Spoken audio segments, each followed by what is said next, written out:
चलें आज की क्लास स्टार्ट करते हैं। जो पिछली क्लास का थोड़ा सा देख लेते हैं। लास्ट क्लास में हमने क्या किया, थोड़ा सा रिवाइज करें, आप मुझे बताएं।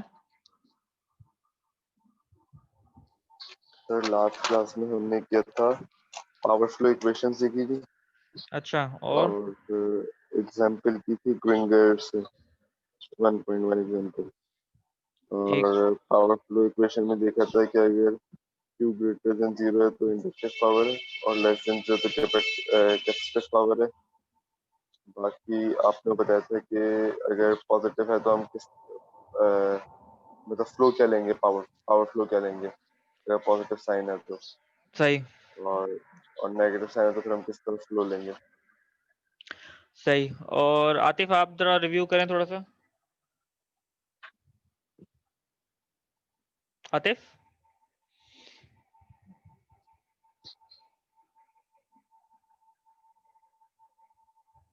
आप तो मेरे ख्याल में सो गए। उसका नेट का होगा कोई इशू। अच्छा, चलें ठीक है। अभी जो हम ये चीज़ें देख रहे हैं, हम बेसिकली जो पावर सिस्टम एनालिसिस की जो बेसिक्स हैं, उसमें जो बेसिक कंपोनेंट्स या स्टार्टअप कह लें, जो प्री रिक्विजिट होते हैं किसी भी एनालिसिस की, उसको हम नोट डाउन कर रहे हैं। जो मेन स्टेप मैंने आपको 3 स्टेप शुरू में बताए थे, उसमें से मेन कंपोनेंट आपका कंपोनेंट मॉडलिंग है। जो आपके पास डाटा अवेलेबल होता है तो उसके तहत आप सिस्टम में कैसे कंपोनेंट को मॉडल करेंगे, और जो अपने साइन कन्वेंशंस हैं जिनके जिनके मुताबिक आप सिस्टम को एनालाइज करेंगे, वो आप डिफाइन करते हैं। ठीक है।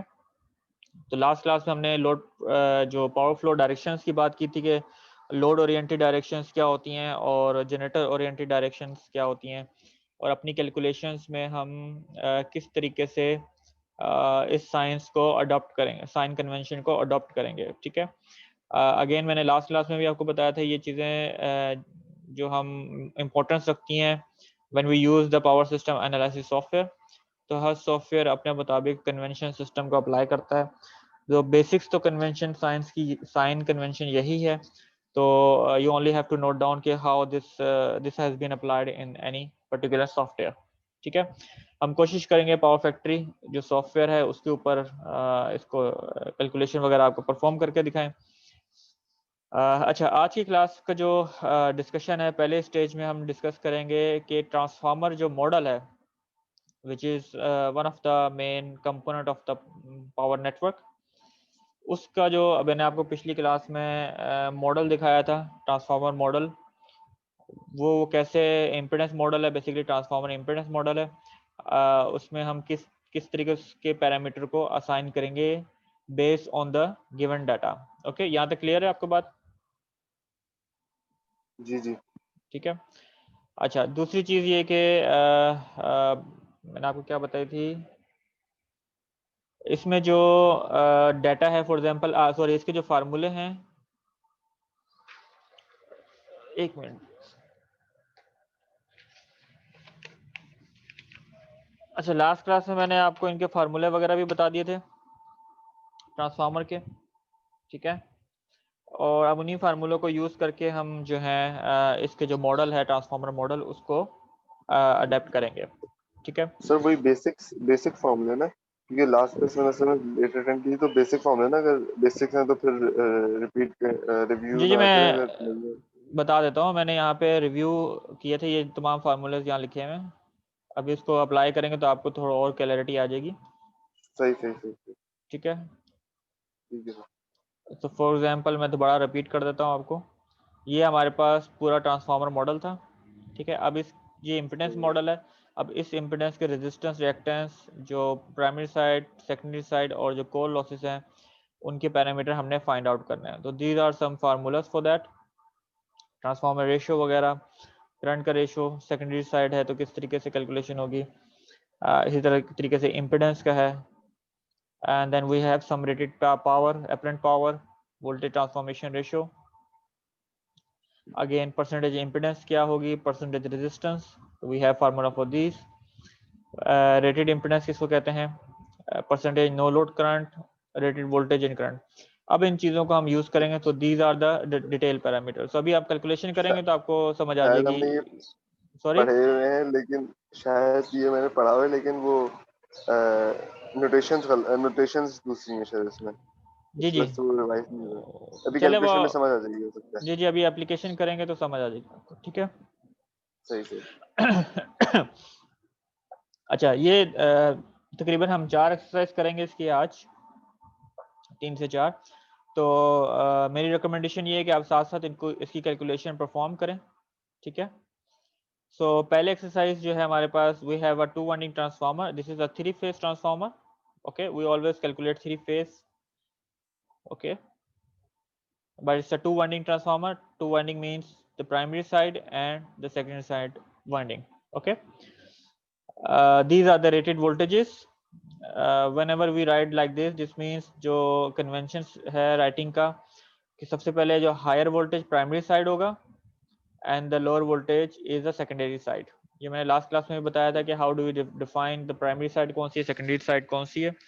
क्योंकि लो वोल्टेज सिस्टम में तो आप कह सकते हैं कि जहाँ पे लोड है, जो आपने ENA वगैरह में पढ़ा होगा कि जहाँ पे लोड साइड होती है वो आप उसको सेकेंडरी साइड कहते हो।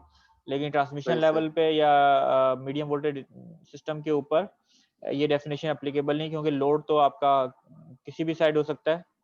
तो उस सूरत में जो हायर वोल्टेज है that is considered as primary and the others are secondary. तो अपर जो फार्मूला इसमें दिया तो उसमें भी आप उसी तरीके से इसको इनकॉर्पोरेट करेंगे, ओके। उसके सही है बाद सर। हमारे पास इसमें जो रेटेड पावर है 2 मेगा वॉट एम्पेयर, 2 MVA है। इसकी short circuit impedance, percentage of short circuit impedance is 6%।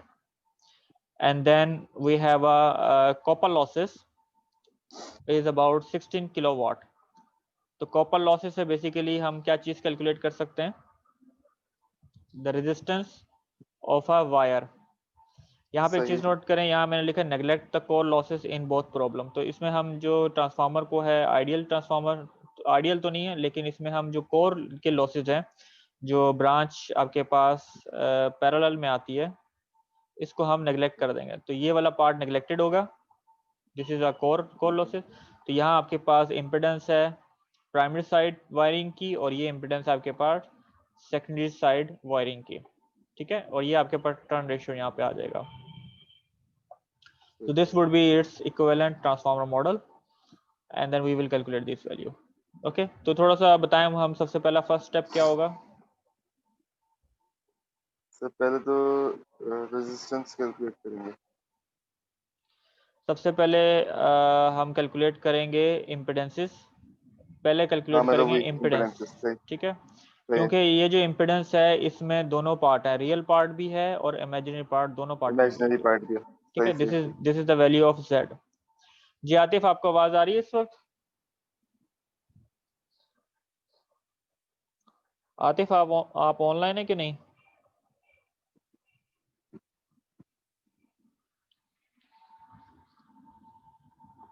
Mute हुआ हुआ है माइक इनका शायद।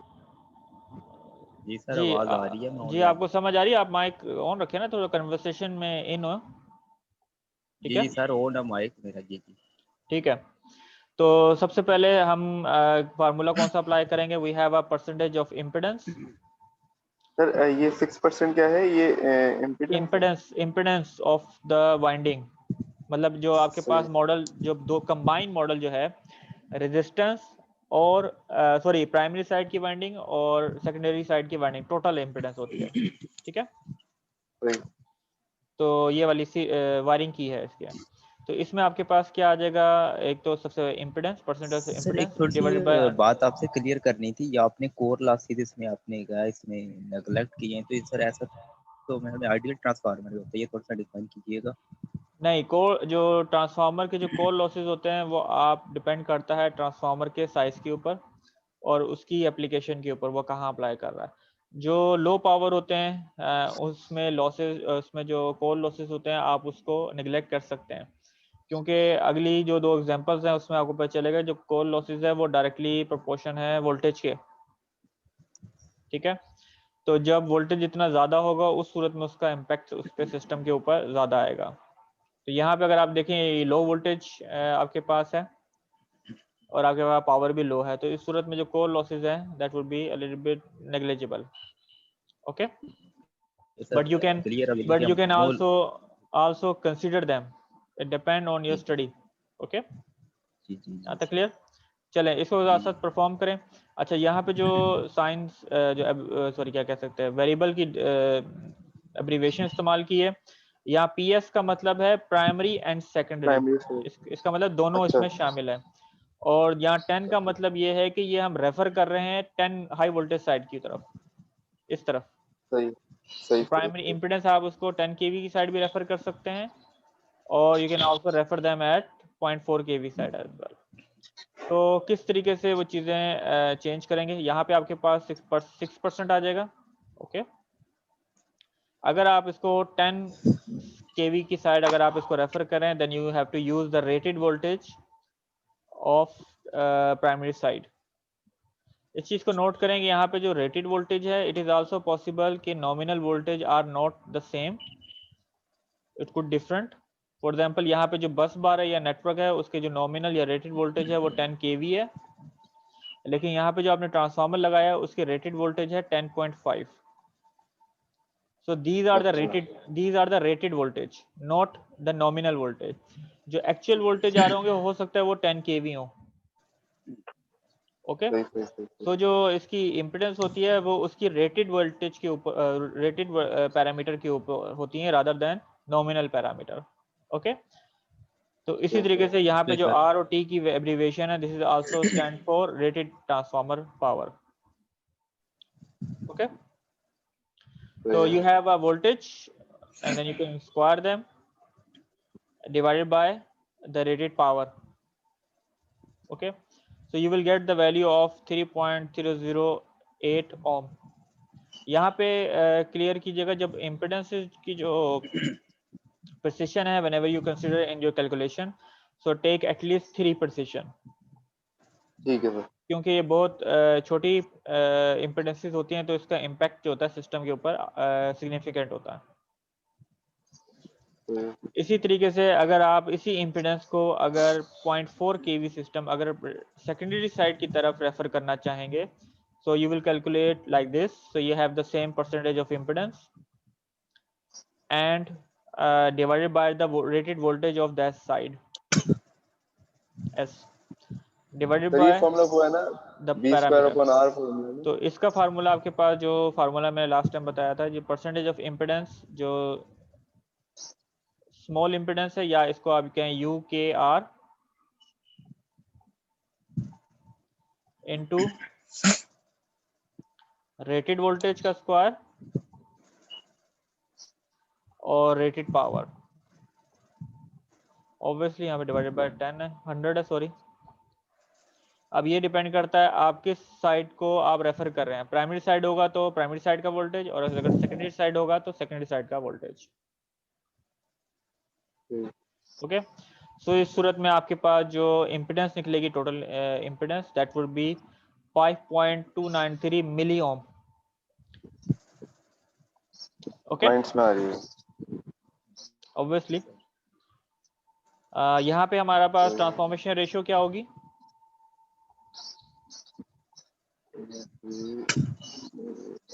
प्राइमरी वोल्टेज कहाँ पे? इस ट्रांसफार्मर का ट्रांसफॉर्मेशन रेशियो कितना कैलकुलेट करें। अच्छा एक मिनट सर।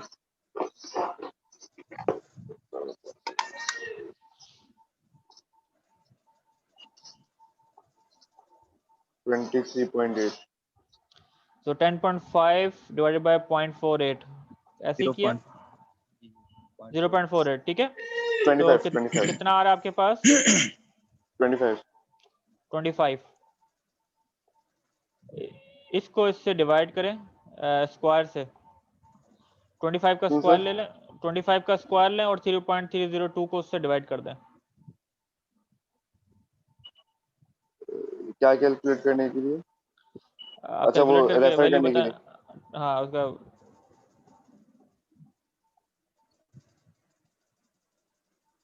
तो ये वैल्यू इसके बराबर आनी चाहिए।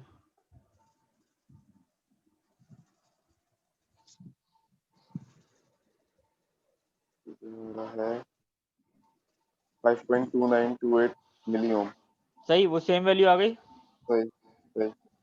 ठीक है, सो बेसिकली आपने क्या किया है, इसकी अगर प्राइमरी साइड आपने एक वोल्ट अगर आपने इम्पिडेंस कैलकुलेट कर ली है, तो उसको अगर आपने सेकेंडरी साइड रेफर करना है तो other way around is that कि उसका जो ट्रांसफॉर्मेशन रेशियो है उसका स्क्वायर से उसको डिवाइड कर दें। और अगर आपके पास सेकेंडरी साइड आपने कैलकुलेट की है तो प्राइमरी साइड में आप इसको इससे मल्टीप्लाई करेंगे। तो इस सूरत में 0.293 मिली ओम्स को आप मल्टीप्लाई कर देंगे इस 25 के स्क्वायर से। ओके, तो ये हमने अभी सही है। कैलकुलेट कर दी इसकी इम्पीडेंस। अब हमने इसको कैलकुलेट sir. करना है इसकी रेजिस्टेंस को। तो we have the Z is equal to R plus JX। हमारे पास Z अवेलेबल है। अब हम R कैलकुलेट करेंगे using PR value and then using these two value we calculate the X value. Okay, Yes sir. so idea बताएं कैसे calculate, formula कौन सा अप्लाई होगा इस पे। चलो ये देखें वही चीज़ यहाँ पे कैलकुलेट की है जो मैंने आपको लास्ट क्लास में कहा था, सॉरी पिछली अभी डिस्कस की है इसमें, कि अगर आपका ट्रांसफॉर्मेशन रेशियो का स्क्वायर है 625 so you can just simply divide this parameter primary side voltage with this value, you will get the same value. Now we calculate the resistance. तो परसेंटेज ऑफ रेजिस्टेंस का जो formula है वो आपके पास क्या है, पावर लॉस। ओके, जो यहाँ पे क्या गिवन है, Yes sir. पावर लॉस क्या गिवन है हमारे पास, 16 किलोवाट। पावर लॉस 16 किलोवाट, जी जी जी 16 kilowatt, 16 kilowatt divided by the rated power of the transformer and multiply by 100। तो ये परसेंटेज ऑफ रेजिस्टेंस निकल आएगी विच इज 0.8%। इसका क्या मतलब क्या है, क्या इस वैल्यू का मतलब क्या है, क्या चीज समझ आ रही है।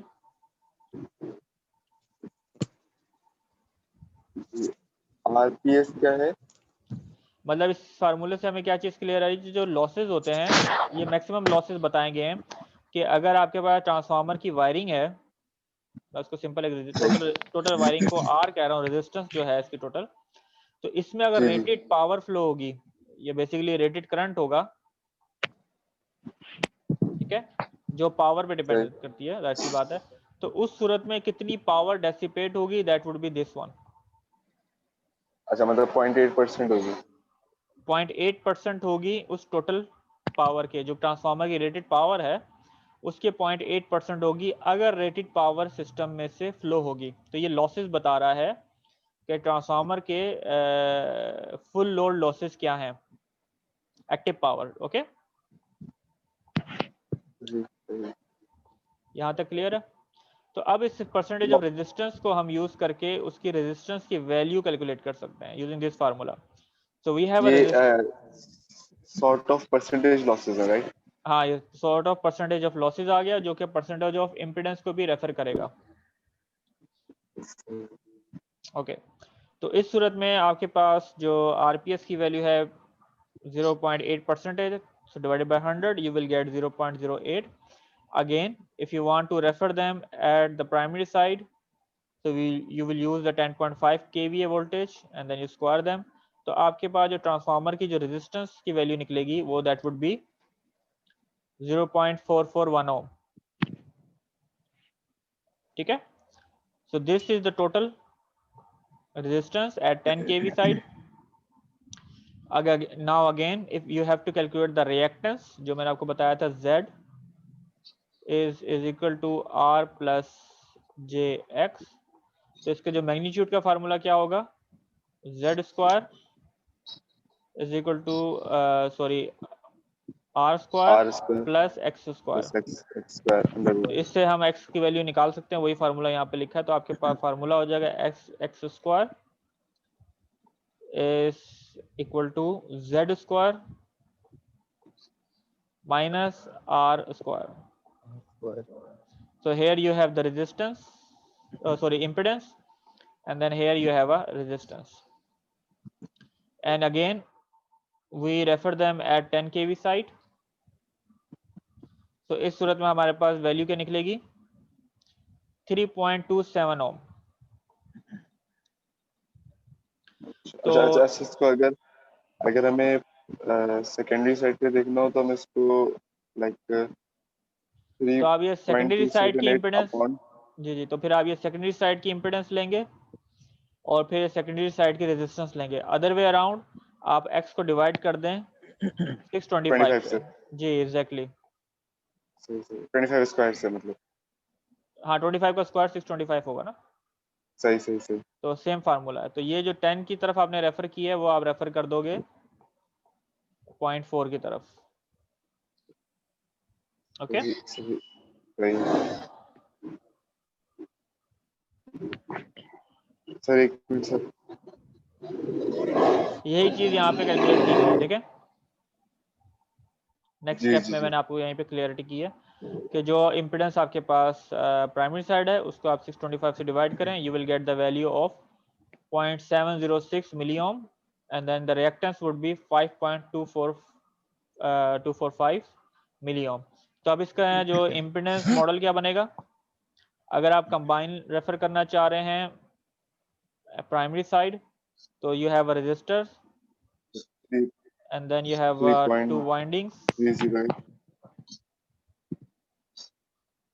something like this। तो यहाँ पे टोटल जो रेजिस्टेंस होगी उसकी वैल्यू क्या आएगी जो पिछली स्लाइड्स में थी, 3.308 प्लस नहीं या now you are referring them at 10 kV 0.441 side. यहाँ पे आपके पास क्या है 10 kV साइड है और यहाँ आपके सही है पास 0.4 kV साइड है। 0.4 तो यहाँ पे आपके पास रेजिस्टेंस की वैल्यू क्या निकलेगी, वो निकलेगी 0.441 0.441 प्लस और प्लस रिएक्टेंस कितनी निकलेगी 3.27 3.308 नहीं 278 रिएक्टेंस चाहिए। अच्छा अच्छा सही है वो 3.308 टोटल इम्पिडेंस है, वो इन दोनों का कॉम्बिनेशन है। ओके और इसी तरीके से अगर आप इसको रेफर करना चाह रहे हैं सेकेंडरी साइड, तो इसको कैसे मॉडल करेंगे,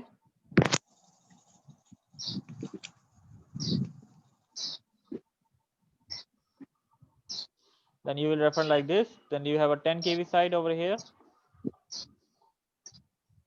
and then you have 0.4 kV here। 4 तो इस सूरत में आपके पास जो रेजिस्टेंस रिएक्टेंस की वैल्यू ये दोनों आ जाएंगी, तो ये आपके पास आ जाएगा 0.706 milli 0.706 milli and then you have 5.245 0.245 milli. Sir last slide पे जाइए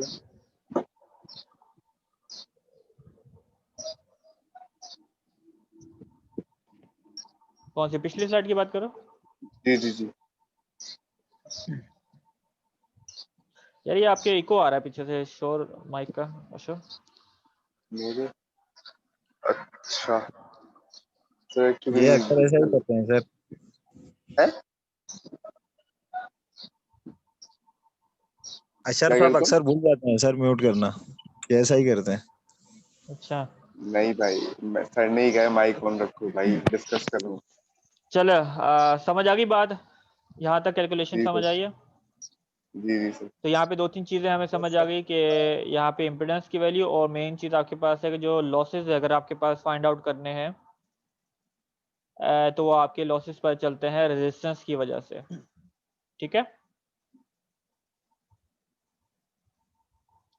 अच्छा नाउ इसी तरीके से नेक्स्ट एक्सरसाइज देखते हैं, उसमें भी यही चीज़ें।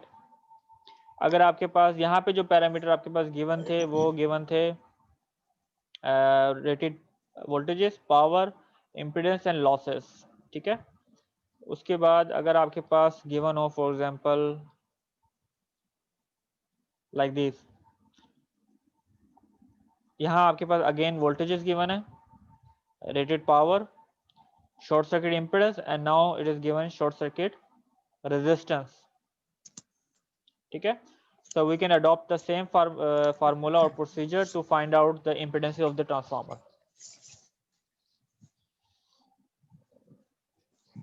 सर ये UR रेजिस्टिव लॉसेस है ना वो जो हमने परसेंटेज कैलकुलेट की थी Exactly. This is the percentage of the resistance. This is the percentage of the impedances.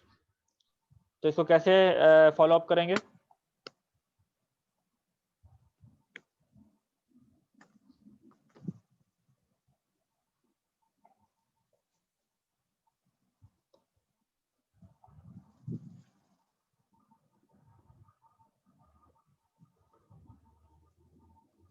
Okay. Now we have a second example. We again have two winding transformer, which is 3-phase as well. Now the voltages here is a bit higher, so we have 410 kV to 20 kV. So ये high voltage transmission से medium voltage transmission line की तरफ है. Rated power इसकी है 600 MVA. Percentage of impedance is 17%, and the percentage of resistance is 0.2%. So we will apply the same procedure and formula. तो आप साथ साथ इसको कैलकुलेट करें और मुझे बताएं इसकी वैल्यूज क्या आ रही हैं.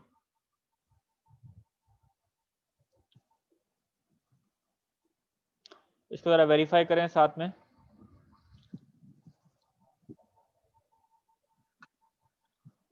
अगेन यहाँ पे एब्रिविएशन PS का मतलब ये है कि टोटल इम्पिडेंस को रेफर कर रहे हैं. 410 मींस प्राइमरी साइड. या हमारे पास ट्रांसफॉर्मेशन रेशियो कितना आएगा? Transformation ratio एक minute,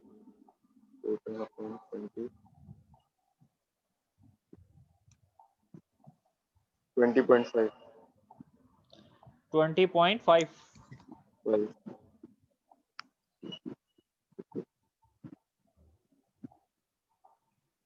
Okay.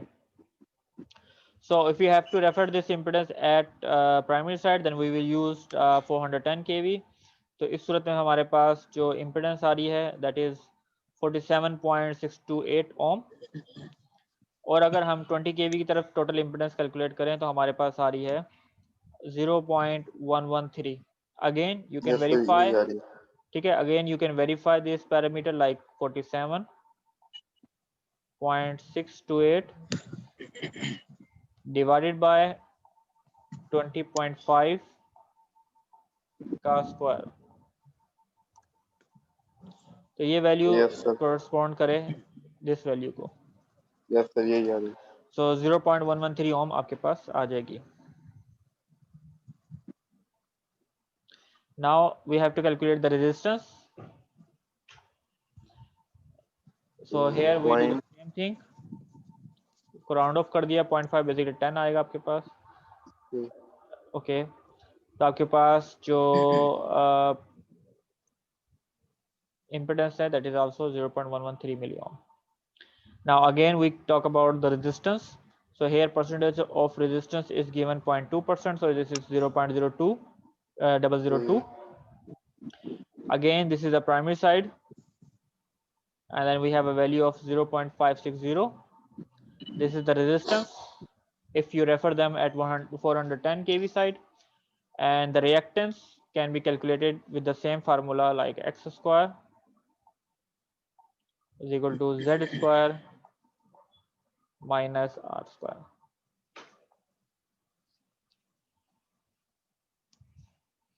Okay. Sir resistance का तो इतना इम्पैक्ट नहीं है इस पे.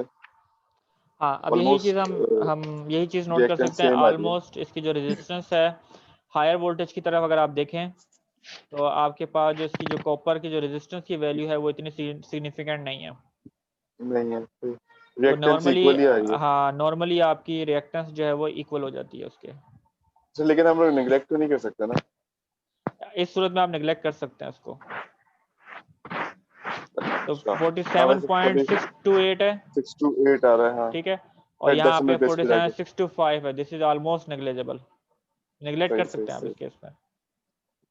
तो जब अगर इसको हम पावर सिस्टम फ्लो में अप्लाई करेंगे तो we can just simply add a reactance in the system and then we can refer them like this. तो यहाँ पे you can only have x which is approximately equal to z. Okay. Yes sir. तो यहाँ पे अगर आपने किसी भी ट्रांसफार्मर के पैरामीटर को रेफर करना है थोड़ा सा और थोड़ा एलैबोरेट करूँ तो आपको कौन कौन से पैरामीटर चाहिए होंगे? अगर बेसिक कोर जो मिनिमम पैरामीटर है that you need to find out. तो अगर ये आपके पास प्राइमरी साइड है and then you have a secondary side, so what else you need voltages on both side, rated voltages. Okay, these reactance should be the rated voltages. Then you need a rated power, सही है and then you need a percentage of impedance, and then percentage of resistance. इसके अलावा Analyze ये तो करनी चाहिए इसके अलावा आपके पास चाहिए कॉपर लॉसेस के no load losses as well. So this is the I, the no load current. So इस तरीके से आप पूरे ट्रांसफार्मर को मॉडल कर सकते हैं. And again you can calculate the transformation ratio using these two parameters. Okay.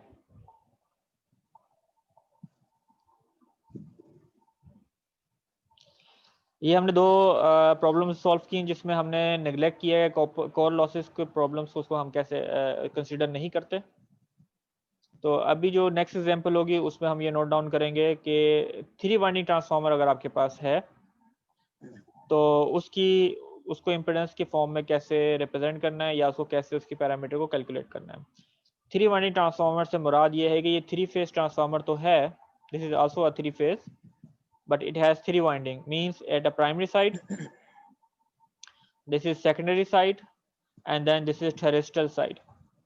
Normally ये जो आपके पास यार आपकी वीडियो ऑन है, वीडियो बंद कर लें अशर.